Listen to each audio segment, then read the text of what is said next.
Legal. Ciro, primeiro, o que é considerado compulsão alimentar?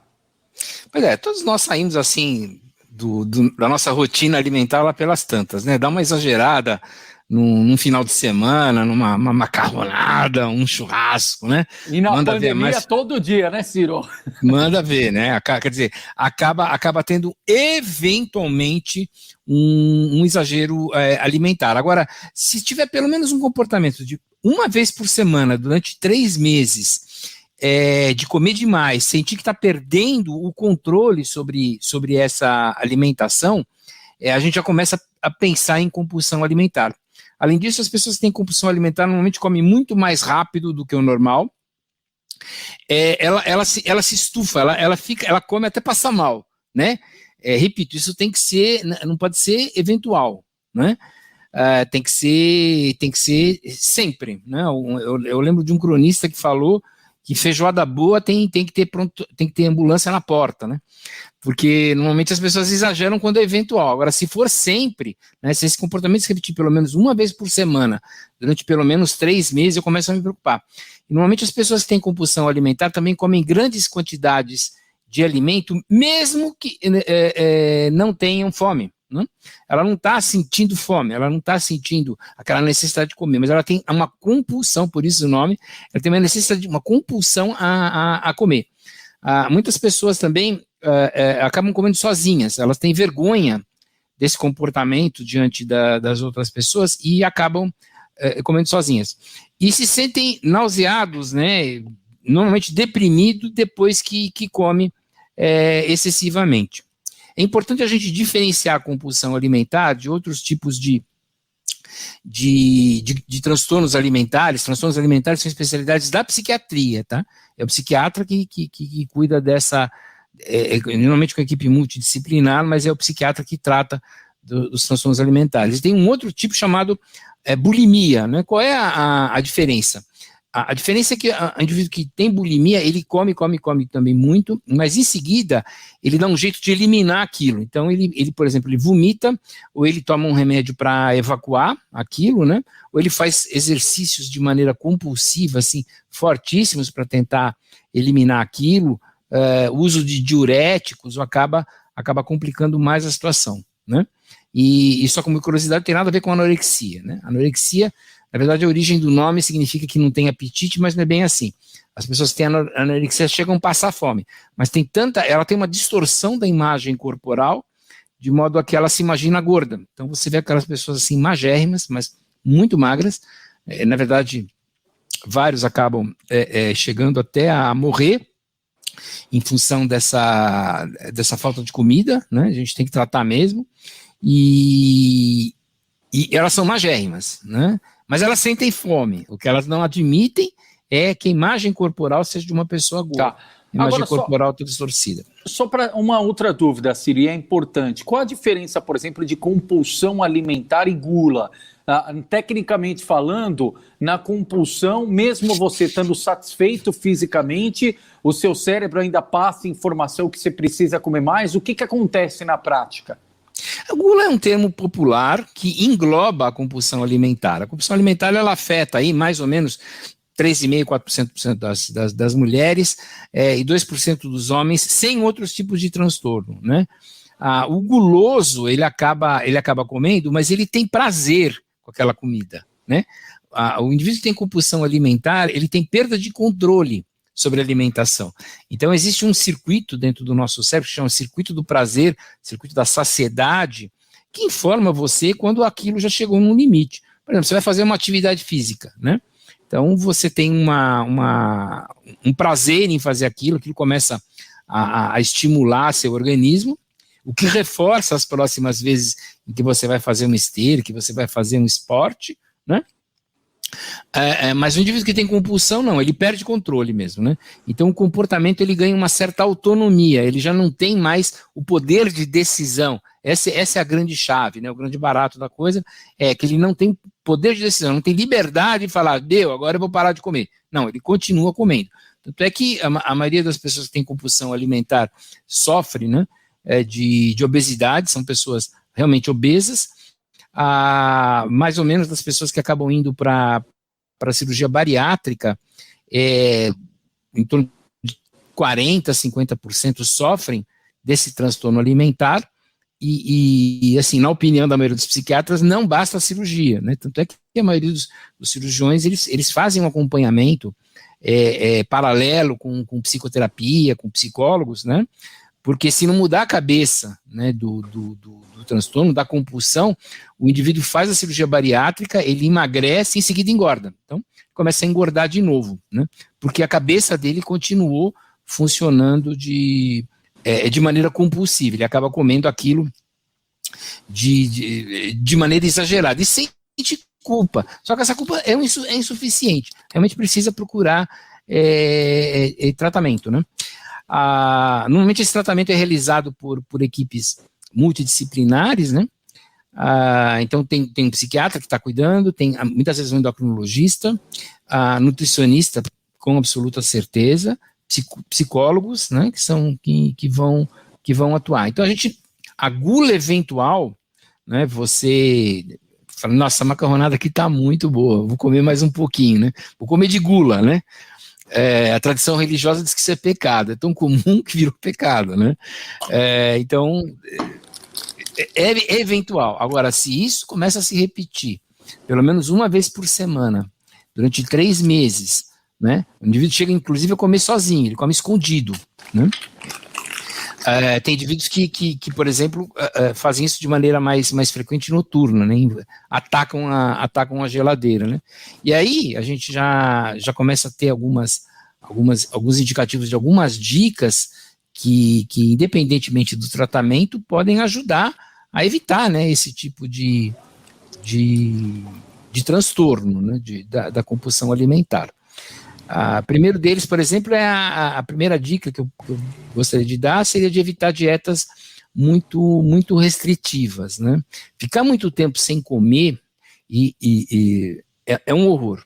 Dieta, na verdade, é um horror. Até um tempo atrás, nós médicos, né, acreditávamos, até um tempo atrás, é mais ou menos 20, 30 anos, a gente acreditava o seguinte, olha, o peso corporal, ele é resultado entre a quantidade de calorias que eu estou ingerindo e a quantidade de calorias que eu estou eliminando, por exemplo, com as minhas atividades do dia a dia ou atividade física. Então fazia sentido que as pessoas restringissem o número de calorias e fizessem mais atividade física, por exemplo.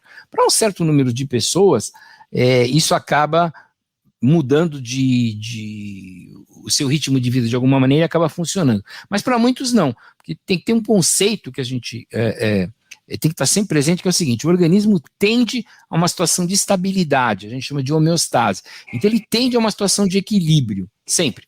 Então se você tem uma situação de equilíbrio, em que teu peso é um pouco mais elevado do que o socialmente aceitável, isso é fundamental, o socialmente aceitável, você faz a dieta restritiva, e o seu organismo abaixa o metabolismo e se engorda de novo, né? Emagrece um pouquinho e volta a engordar de novo. Fica aquele efeito assim, sanfona, né? Aquele efeito sanfona. Porque assim, o peso corporal, ele tem que ser determinado pela sua saúde. Dizem até as más línguas que as mulheres muito magras, essa moda de mulher muito magra é uma invenção recente. Se você olhar atrizes de 50, 60 anos atrás, né, as gostosonas de então, elas eram rechonchudas, elas pega a Marilyn Monroe, o manequim dela, ela jamais seria aceita hoje como uma modelo, como uma manequim, ela é gorda demais para os parâmetros atuais, né? Então tem gente aí, tem más línguas que dizem que essa mudança no peso corporal foi para poder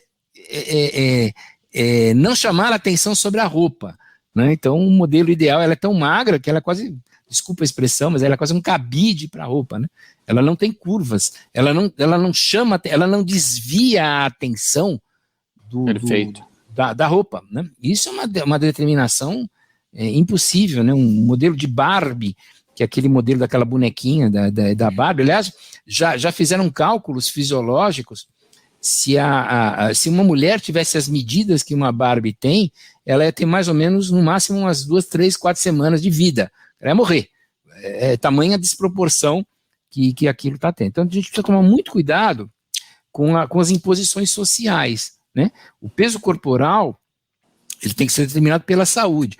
A mulher, mas eu quero ser mais atrativo. Olha, normalmente, o que os homens inconscientemente prestam mais atenção é na proporção entre a cintura e o quadril, que gira em torno de 70%. Então, se a mulher, vou chutar um número redondo, né, tem 100 centímetros de quadril, ela teria, idealmente, que ter mais ou menos 70 centímetros de cintura, né? Porque isso inconscientemente para o homem dá uma ideia de fertilidade. Então, mesmo que o homem não queira ter filhos mais, de jeito nenhum, não quero isso, mas ver essa proporção para ele de maneira inconsciente, né, uma memória fisiológica humana, desperta uma atratividade, né? E isso a mulher pode conseguir mesmo estando com um peso considerado, aspas, acima do normal. E as dietas muito restritivas, eu nem sei se ainda está, mas tinha uma revista aí que é mensal, que falava sobre dieta, né? Mensal. Anos ela foi lançada. Todos os meses você tinha ali 6, 8, 10, 12 dietas diferentes numa revista que era publicada 12 meses por ano, anos a fio. Ora, ou todas essas dietas funcionavam, não precisava ter publicado tanto, né? Ou nenhuma delas funcionava. Exatamente. Não tem como tanta dieta. Toda vez quem acompanha, né, por obrigação profissional, acompanha um pouco essa coisa de dieta, tem as dietas à moda, né? Elas vão aparecendo, elas desaparecem. Vem, desaparece. Agora vai, né? Agora com essa aqui eu consigo. E está indo contra o seu próprio organismo, né? Não vai adiantar. Então, não é uma questão assim de conforme-se, mas adeque-se, né? Seja adequado do ponto de vista da saúde ao seu peso corporal. A dieta ideal, ela é saudável, ela tem comida de verdade, né? O que é comida de verdade? Comida de verdade é aquela que vem do amor de dois animais ou que nasceu da terra, né? Então, certos tipos de alimento, eles são incompatíveis com comida de verdade. Os alimentos ultraprocessados, ricos em gordura, por exemplo, são péssimos, né? E a dieta restritiva, a dieta que fica muito tempo sem comer, ela é um horror, ela piora os episódios de compulsão alimentar. Eu vou repetir, ficar muito tempo sem comer, para quem tem tendência, para quem tem compulsão alimentar, piora o transtorno, né? Essa é uma dica importante, Ciro. Não pode, tem que, independentemente de ter ou não a compulsão, você já alertou em várias oportunidades, tem que procurar ali fazer as 6 refeições, 5, 6 refeições por dia. Mas para quem tem compulsão, mais ainda, né? É um horror. E fica assim, a gente tem pavor, médico tem pavor da chamada dieta da moda, né? Porque eu estava conversando agora de manhã, né? Minha filha eu tenho uma filha de 20 anos que mora comigo, né? A Paola, ela faz marketing, e a gente estava conversando sobre a diferença entre jovens e menos jovens, como esse que vos fala, né? E assim, em questão de marketing, de opinião, os jovens realmente dominam as redes sociais, eles têm muito mais facilidade com redes sociais que quem já tem uma certa idade. Então a gente precisa tomar muito cuidado com essas manipulações das redes sociais, dos mecanismos de comunicação com dietas da moda, né? Então, agora a moda é ficar sem comer 20 horas. Não, agora é comer a cada 10 minutos. Não, agora eu só vou comer banana. Agora eu só vou comer maçã. Eu conheço gente que passa o dia inteiro só comendo maçã, né? Um horror. Vai ter desnutrição. Vai acabar faltando nutrientes essenciais. Por exemplo, se eu pegar um porco, aquele bicho, aquele animal, o porco mesmo, né?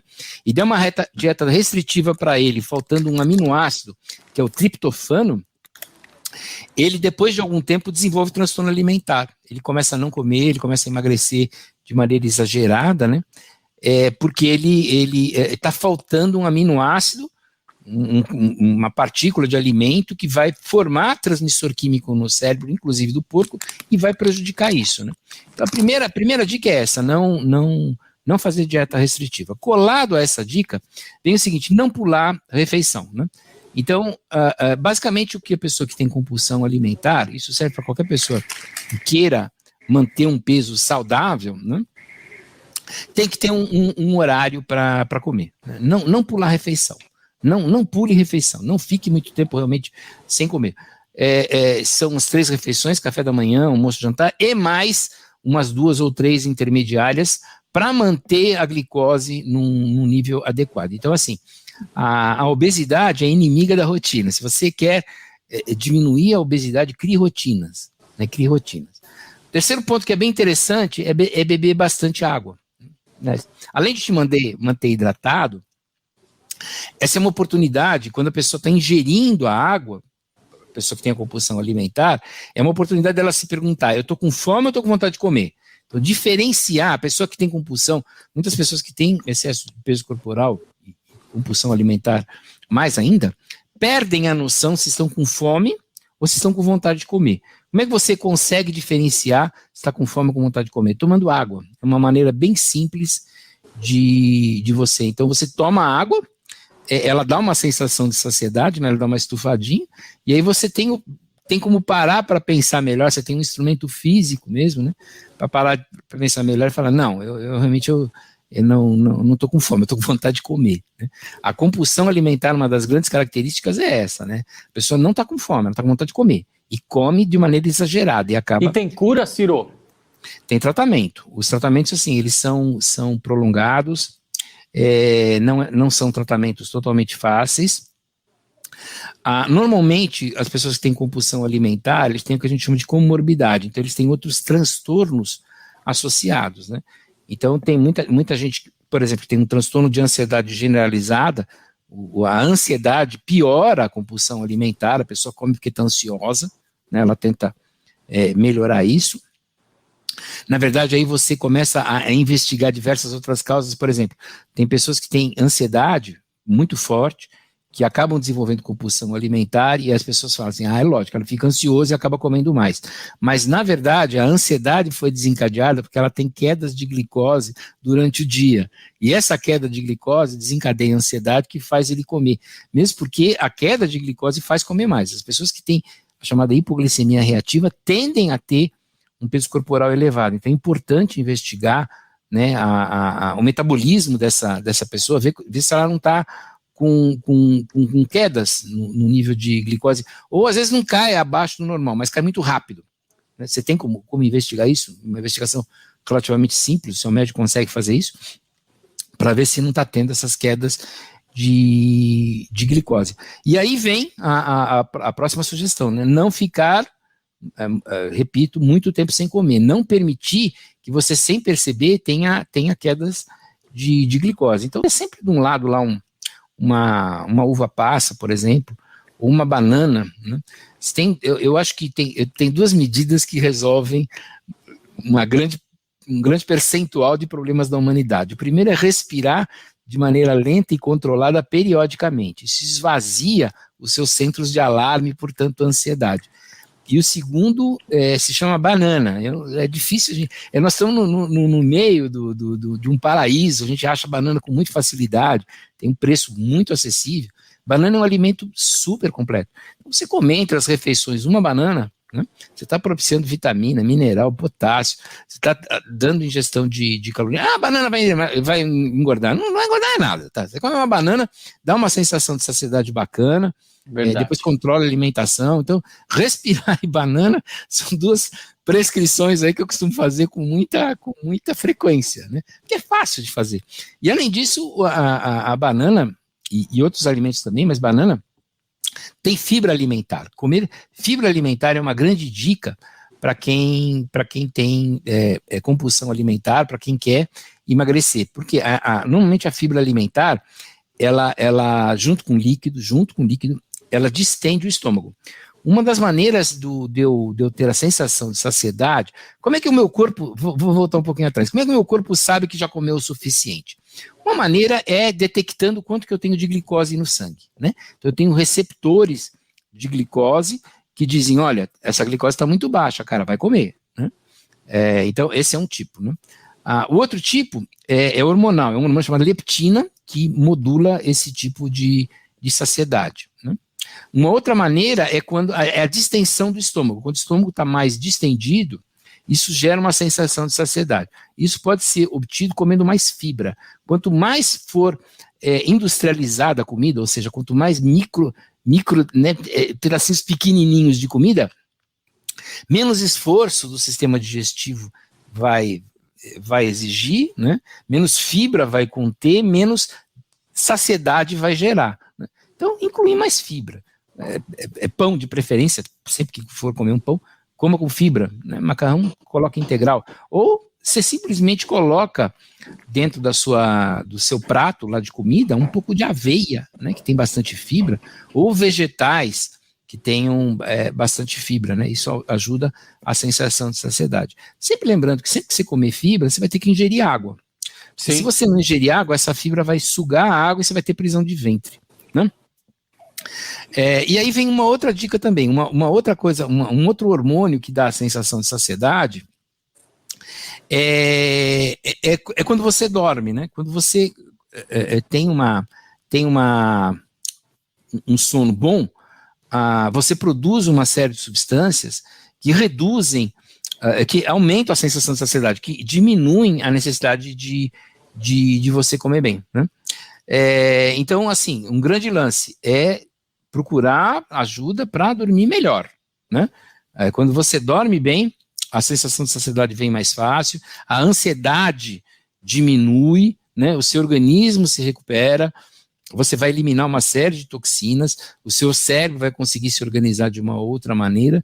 Sono é absolutamente fundamental para a saúde em geral e para gerar essa saciedade de maneira particular. E aproveitando essa coisa claro, das fibras alimentares, vamos lembrar, junk food significa comida lixo. O significado em inglês é esse, comida de lixo. Então, junk food, esses hambúrgueres, biscoito muito engordurado, não pode substituir a refeição, né? Então, se você comer numa lanchonete um hambúrguer com refrigerante, né, é péssimo, não é ruim, é péssimo. Lá pelas tantas, tudo bem, vamos lá, né? Uma vez ou outra, se você fizer isso sempre, você vai ter problema de saúde. Primeiro você vai ser desnutrido, vai faltar vitamina, mineral no seu organismo, vai faltar aminoácido fundamental para o seu cérebro, né? Normalmente esses alimentos têm muito sódio. O sódio incha, o sódio retém água, né? Então, assim, os alimentos como batata frita, doce muito refinado, bolachas, né? Principalmente essas bolachas recheadas, são um horror, né? Claro, se você quiser comer eventualmente, tudo bem. Agora, comer com uma certa frequência, você vai estar pedindo, que para quem tem compulsão alimentar, não vai dar certo, né? Não vai dar certo. Outra dica também é você planejar as suas refeições diárias, não deixar ao acaso, né? Coloca um lembrete no seu celular, anota numa agenda, né, o que você vai fazer e cria uma rotina. O nosso organismo, ele é muito suscetível à rotina. Nós temos rotina de sono, se você manter uma rotina de sono, teu sono vai ser de melhor qualidade, e nós temos rotina de alimentação. Se você comer sempre mais nos mesmos horários, da mesma maneira, você está transmitindo para o seu organismo o seguinte: olha, não precisa se preocupar, porque eu vou te dar alimento amanhã ao meio-dia, né? Sei lá. Entendi. É nesse horário. Então, senão o teu organismo não sabe, ele vai te botar em alerta, porque ele quer comer. Ele não sabe se você tem comida aí ou não tem, né? Ele não sabe. Então, ele te gera uma sensação de alerta. E para facilitar isso, você pode fazer um diário alimentar, né? Brasileiro odeia diário, odeia escrever. Mas tem pessoas que, por temperamento, têm facilidade em fazer isso. Se você tem essa facilidade em manter um diário, gosta de escrever, aproveita essa característica do seu temperamento, da sua personalidade e faça um diário. Para você perceber os gatilhos que fazem você comer, né? Então, por exemplo, tem gente que come porque está triste, tem gente que come porque está alegre, tem gente que come porque está ansioso, ou porque está preocupado, ou porque está irritado, porque está com raiva. Já identifica, né, Ciro? Você conseguir identificar. Então, quando você consegue identificar o gatilho aparece, mas ele não te domina mais. Você vai falar, chegou aí, ó. Já sei como lidar. Eu já sei como lidar. Exatamente, é isso mesmo, já sabe como lidar.